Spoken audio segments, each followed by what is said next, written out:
warahmatullahi wabarakatuh. Perkenalkan, nama saya Wahyuni, mahasiswa dari semester 1 dengan NIM 2502507010002, Prodi Hukum Keluarga Islam di Universitas Tonokkaka Mamuju. Video kali ini saya akan membahas tentang pengertian pendidikan anti korupsi, bentuk-bentuk korupsi, suap menyuap, dan gratifikasi ilegal, yaitu subtopik dari mata kuliah pendidikan anti korupsi yang diasuh oleh Bapak Amri Taufik Muhsyam SH MH. Saya akan menjelaskan mengenai pengertian pendidikan anti korupsi. Pendidikan anti korupsi adalah proses pembelajaran yang bertujuan membentuk karakter dan kesadaran individu untuk menolak dan mencegah tindakan korupsi, dengan fokus pada pengembangan nilai-nilai integritas, etika, dan moralitas untuk menciptakan masyarakat yang bersih dan berintegritas. Adapun materi yang kedua ialah bentuk-bentuk korupsi. Korupsi terjadi dalam berbagai bentuk, antara lain ialah suap menyuap, gratifikasi ilegal, penggelapan dalam jabatan, pemerasan, nepotisme, konflik kepentingan, dan penyalahgunaan anggaran. Dan di sini saya akan membahas tentang suap menyuap dan gratifikasi ilegal. Pengertian suap menyuap. Suap menyuap adalah tindakan memberikan atau menerima sesuatu yang biasanya berupa uang atau barang berharga, dengan tujuan mempengaruhi keputusan atau tindakan seseorang yang memiliki kekuasaan atau jabatan, sehingga dapat memberikan keuntungan tidak sah kepada yang menyuap. Contohnya, memberikan uang kepada pejabat untuk mendapatkan izin usaha yang lebih cepat, atau memberikan hadiah kepada dosen untuk mendapatkan nilai yang lebih tinggi. Dan adapun unsur-unsur suap menyuap, yang pertama ialah pemberian. Memberikan sesuatu bisa berupa uang, barang, dan jasa kepada seseorang. Yang kedua, maksud mempengaruhi. Tujuan pemberian untuk mempengaruhi keputusan atau tindakan orang tersebut. Yang ketiga, kekuasaan atau jabatan. Orang yang diberi suap memiliki kekuasaan atau jabatan yang dapat mempengaruhi keputusan atau tindakan. Yang keempat, keuntungan tidak sah. Pemberian suap bertujuan untuk mendapatkan keuntungan yang tidak sah atau tidak seharusnya. Dan adapun catatan penting tentang suap menyuap. Suap menyuap adalah tindakan korupsi yang merusak kepercayaan masyarakat, yang dapat menyebabkan kerugian negara dan menghambat pembangunan, serta bertentangan dengan etika dan moral. Juga dapat dikenakan hukuman pidana, dan pencegahan dapat dilakukan dengan meningkatkan transparansi dan akuntabilitas. Dan contoh suap menyuap di lingkungan kampus. Yang pertama, memberikan sejumlah uang kepada oknum pejabat kampus agar bisa diterima melalui jalur khusus, meskipun nilai atau kualifikasinya tidak memadai.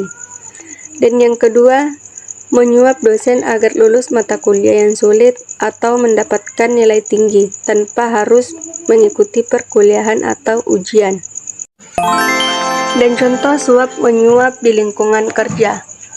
Yang pertama, kenaikan jabatan atau posisi. Jual beli jabatan, di mana bawahan membayar atasan untuk promosi jabatan. Yang kedua, penerimaan pegawai atau proyek.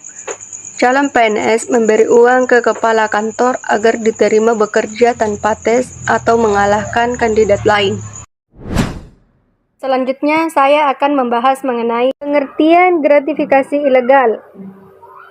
Gratifikasi ilegal adalah pemberian dalam arti luas berupa uang, barang, komisi, fasilitas, dan lain-lain yang diterima oleh pegawai negeri atau penyelenggara negara yang berhubungan dengan jabatan dan berlawanan dengan kewajiban atau tugasnya. Dianggap sebagai suap terselubung. dan wajib dilaporkan karena berpotensi menimbulkan konflik kepentingan atau memengaruhi keputusan jabatan, meskipun pemberian tersebut bisa dianggap netral pada awalnya. Intinya, gratifikasi menjadi ilegal jika terkait jabatan dan digunakan untuk memengaruhi atau menguntungkan diri sendiri atau orang lain secara tidak sah, bukan sekadar hadiah biasa yang wajar. Dan adapun unsur-unsur gratifikasi ilegal, yang pertama adalah adanya sesuatu yang bernilai. Ini bisa berupa uang, barang, jasa, atau fasilitas lainnya yang memiliki nilai ekonomi. Yang kedua, diberikan kepada pejabat. Pejabat atau pegawai negeri yang menerima gratifikasi ilegal biasanya memiliki wewenang atau kekuasaan untuk membuat keputusan yang dapat mempengaruhi kepentingan pemberi gratifikasi. Yang ketiga, terkait dengan jabatan atau wewenang. Gratifikasi ilegal biasanya diberikan karena jabatan atau wewenang yang dimiliki oleh pejabat, bukan karena hubungan pribadi atau kebaikan semata. Yang keempat, mempengaruhi keputusan atau tindakan. Tujuan dari gratifikasi ilegal adalah untuk mempengaruhi keputusan atau tindakan pejabat dalam menjalankan tugas dan wewenangnya, sehingga dapat menguntungkan pemberi gratifikasi. Adapun catatan penting tentang gratifikasi ilegal ialah merusak integritas dan kepercayaan masyarakat, dapat mempengaruhi keputusan atau tindakan pejabat, bertentangan dengan hukum dan etika, dapat menyebabkan kerugian negara dan masyarakat.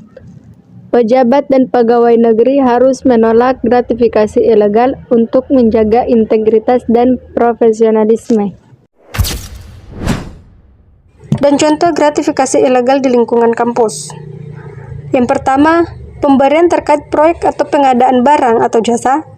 Pejabat kampus menerima komisi, diskon atau hadiah mahal dari rekanan atau vendor yang memenangkan tender pengadaan buku, peralatan laboratorium, atau pembangunan infrastruktur di universitas. Yang kedua, promosi jabatan atau kenaikan pangkat.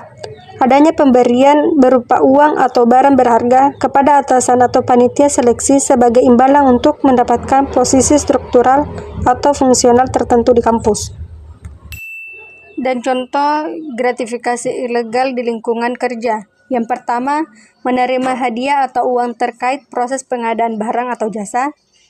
Seseorang pejabat pengadaan menerima sejumlah uang, diskon atau fasilitas mewah seperti tiket perjalanan wisata atau penginapan dari rekanan atau vendor dengan maksud agar vendor tersebut dimenangkan dalam suatu tender atau kontrak. Dan yang kedua, menerima imbalan untuk mempercepat atau mempermudah layanan publik. Seorang pegawai di instansi pemerintahan menerima uang tunai atau barang berharga sebagai ucapan terima kasih dari warga atau perusahaan karena telah memprioritaskan atau memperlancar proses perizinan, dokumen atau layanan publik lainnya yang menjadi kewajibannya. Dan yang ketiga, menerima fasilitas pengobatan atau pinjaman tanpa bunga dari pihak yang memiliki hubungan kerja. Seorang pejabat menerima fasilitas pengobatan cuma-cuma atau pinjaman tanpa bunga dalam jumlah signifikan dari pihak swasta yang sedang menjalin kerja sama atau berpotensi memiliki konflik kepentingan dengan institusi tempatnya bekerja. Dan saya akan menjelaskan mengenai perbedaan antara suap-menyuap dan gratifikasi ilegal. Perbedaan utama antara suap-menyuap dan gratifikasi ilegal terletak pada adanya kesepakatan timbal balik. Suap selalu ada janji atau kesepakatan untuk memengaruhi keputusan, sementara gratifikasi adalah pemberian dalam arti luas yang tidak menjadi suap jika berhubungan dengan jabatan dan tidak dilaporkan tanpa kesepakatan awal. Suap bersifat transaksional, sedangkan gratifikasi bisa jadi pemberian tulus, namun tetap wajib dilaporkan ke KPK untuk dinilai apakah termasuk korupsi atau bukan. Itulah tadi penyampaian dan penjelasan mengenai pendidikan anti korupsi. Sekian dan terima kasih. Assalamualaikum warahmatullahi wabarakatuh.